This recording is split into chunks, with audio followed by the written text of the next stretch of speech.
आपने समलैंगिकता यानी होमोसेक्सुअलिटी का नाम तो सुना ही होगा। इसका मतलब ये होता है कि दो एक ही सेक्स के लोग एक दूसरे से रिलेशन में रहते हों और उनको अपोजिट सेक्स में कोई दिलचस्पी ना हो। जैसे किसी लड़के को लड़के ही पसंद हो और किसी लड़की को लड़कियां ही पसंद हो। हालांकि दुनिया के कई देशों में इस तरह के रिलेशन रखने को कानूनी रजामंदी मिल चुकी है, लेकिन दुनिया के बहुत से देशों में इस तरह के रिलेशन को क्राइम ही माना जाता है। हमारे देश में भी इस तरह के रिलेशन काफी देखने और सुनने को मिलने लगे हैं, लेकिन कभी कभी इस तरह के रिलेशंस इतने खतरनाक हो जाते हैं कि इसमें कत्लेआम तक हो जाते हैं। आदाब दोस्तों, मैं हूं मेराज और आज के वीडियो में इसी तरह की एक सच्ची वारदात के बारे में मैं आपको बताने जा रहा हूं। ये वारदात इतनी खतरनाक है कि इसको सुनकर रोंगटे खड़े हो जाते हैं। बात है 23 जून 2024 की। हरियाणा के यमुनानगर के आजाद नगर इलाके में शाम को अचानक डबल मर्डर से सनसनी फैल गई। आजाद नगर के एक घर में मां बेटे के दिन दहाड़े कत्ल से लोग सकते में आ गए। किसी इलाके में कोई कत्ल हो जाना वैसे ही बड़ी बात होती है, लेकिन यहाँ तो दो मर्डर हुए पड़े थे। बताया गया कि जिस मकान में ये कत्ल हुए थे, दरअसल इसमें 3 लोग रहा करते थे, जिसमें 45 साल की मीना और उसके 2 बच्चे, एक लड़की 27 साल की काजल और एक लड़का 23 साल का राहुल रहते थे। जब मीना और उसके बेटे राहुल का कत्ल हुआ तो बेटी काजल घर से बाहर थी। शाम को जब काजल घर लौटी तो उसने घर पर अपनी माँ और भाई की लाशें देखी तो वो एकदम घबरा गई और चिल्लाती हुई घर से बाहर की तरफ दौड़ी, जिससे आसपास के लोग भी इकट्ठा हो गए। उसने पड़ोसियों को अपनी माँ और भाई के कत्ल के बारे में बताया और साथ ही काजल ने पुलिस को भी बुला लिया था। पुलिस मौका वारदात पर पहुंचती है तो घर में बिखरे पड़े सामान को देखकर उसे लगा कि लूटपाट के चक्कर में ये कत्ल किए गए होंगे। पुलिस ने मौका वारदात का काफी बारीकी से मुआयना किया। पुलिस ने पाया कि मीना और राहुल का कत्ल किसी भारी चीज से वार करके किया गया है और साथ ही उनका मोबाइल चार्जिंग केबल से गला भी घोटा गया था। चार्जिंग केबल तो वहीं पर पड़ा हुआ दिखाई दे गया। पुलिस ने और छानबीन की तो पता चला कि घर में लगा हुआ सीसीटीवी कैमरा भी स्विच्ड ऑफ है। पुलिस को ये बात बड़ी अजीब लगी, क्योंकि आमतौर पर चोर बदमाश कैमरे में कैद होने से बचने के लिए सीसीटीवी कैमरों की डीवीआर भी उठा ले जाते हैं, लेकिन यहाँ कातिलों ने सीसीटीवी कैमरे का डीवीआर गायब करने की जगह उसे स्विच्ड ऑफ कर दिया था। ये बात अजीब इसलिए भी थी कि जब सीसीटीवी कैमरा ऑफ किया होगा तो उससे पहले की रिकॉर्डिंग तो इसमें मौजूद ही होगी और इससे लुटेरे या कातिल का पकड़ा जाना आसान हो जाता है। इन दोनों कत्लों को होते हुए तो किसी ने देखा नहीं था, इसलिए सबसे पहले लाशों को देखने वाली काजल से ही पुलिस ने पूछताछ शुरू करी। काजल ने पुलिस को बताया कि वो दोपहर 2 बजे के आसपास ब्यूटी पार्लर गई थी और लौटते वक्त उसकी मां ने उसे मैसेज कर जूस के 2 पैकेट लाने को कहा था, लेकिन घर लौटकर उसने देखा कि उसकी तो दुनिया ही उजड़ चुकी है। घर में मां और भाई की लाशें पड़ी हुई थीं। काजल ने पुलिस को अपने मोबाइल में अपनी मां का वो मैसेज भी दिखाया जिसमें काजल की मां ने काजल को जूस लाने के लिए लिखा था। लेकिन पुलिस ने जब काजल से घर का सीसीटीवी कैमरा ऑफ होने की बात पूछी तो काजल ने हैरानी से कहा कि पता नहीं वो कैमरा कैसे ऑफ था। पुलिस ने मामले की तफ्तीश को आगे बढ़ाते हुए गली में लगे हुए दूसरे सीसीटीवी कैमरों को खंगालना शुरू किया। एक सीसीटीवी फुटेज में पुलिस ने पाया कि एक लड़का कत्ल वाले दिन की सुबह मुंह पर कपड़ा बांधकर काजल के घर में आता हुआ दिखाई दे रहा था। कुछ देर बाद वही लड़का कुछ सामान लेकर घर से बाहर जाता हुआ दिखाई दिया।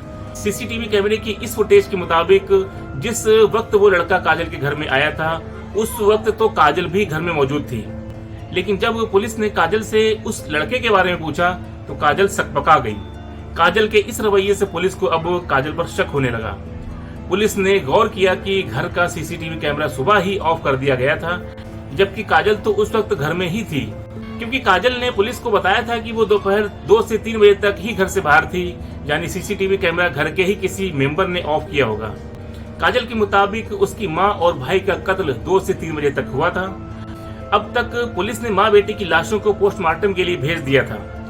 पोस्टमार्टम की रिपोर्ट आते ही पुलिस को पक्का यकीन हो गया कि काजल कत्ल की टाइमिंग को लेकर झूठ बोल रही है, क्योंकि पोस्टमार्टम करने वाले डॉक्टरों के मुताबिक कत्ल सुबह 10 बजे के आसपास हुए थे और उस वक्त काजल घर में ही मौजूद थी। पुलिस ने फौरन काजल को हिरासत में ले लिया और उसके फोन की कॉल डिटेल निकलवाई। साथ ही पुलिस ने काजल की मां और भाई के फोन की लोकेशन की भी जांच की। पुलिस उस वक्त हैरान रह गई जब पुलिस ने देखा कि जिस वक्त उसकी मां के फोन से काजल के फोन पर जूस लाने का मैसेज किया गया उस वक्त उसकी माँ का फोन काजल के ही पास था। दोनों फोन की लोकेशन घर से बाहर और आसपास की ही थी। यानी काजल ने पुलिस को गुमराह करने के लिए जूस वाली कहानी बनाई थी। इतने सबूतों के सामने आने के बाद पुलिस ने काजल को गिरफ्तार कर लिया। अब काजल के सारे झूठ सामने आ चुके थे। अब बात आती है कि आखिर काजल की अपनी माँ और भाई से ऐसी क्या दुश्मनी थी कि उसने उन दोनों की जान ही ले ली, जबकि उसकी माँ और भाई के अलावा उसका और कोई था भी नहीं। लेकिन पहले जान लेते हैं कि काजल ने अपनी माँ और भाई का कत्ल किया कैसे। काजल ने अपनी माँ और भाई की जान लेने की साजिश में अपने ममेरे भाई क्रिश की मदद ली थी। उस दिन संडे का दिन था। काजल का भाई राहुल किसी काम से घर से बाहर गया हुआ था। उसी वक्त काजल ने क्रिश को बुला लिया। दोनों ने मिलकर एक भारी रॉड जैसी चीज से काजल की माँ मीना के सिर पर हमला कर दिया। हमला करते ही मीना बेहोश हो गई। फिर काजल और क्रिश ने मोबाइल चार्जिंग केबल से मीना का गला घोंट दिया और उसकी जान ले ली। उसी दौरान राहुल भी घर पहुंच गया। राहुल को देखते ही दोनों राहुल पर झपट पड़े और उसके सिर पर भी रॉड से हमला कर दिया। राहुल गिर गया तो काजल ने राहुल के पैर पकड़े और क्रिश ने उसी केबल से राहुल का गला घोंट दिया। कत्ल के बाद दोनों ने मिलकर इस वारदात को लूट की शक्ल देने के लिए घर का सामान बिखेर दिया और कुछ कीमती सामान क्रिश अपने साथ ले गया, जिससे ये मामला लूटपाट का लगे।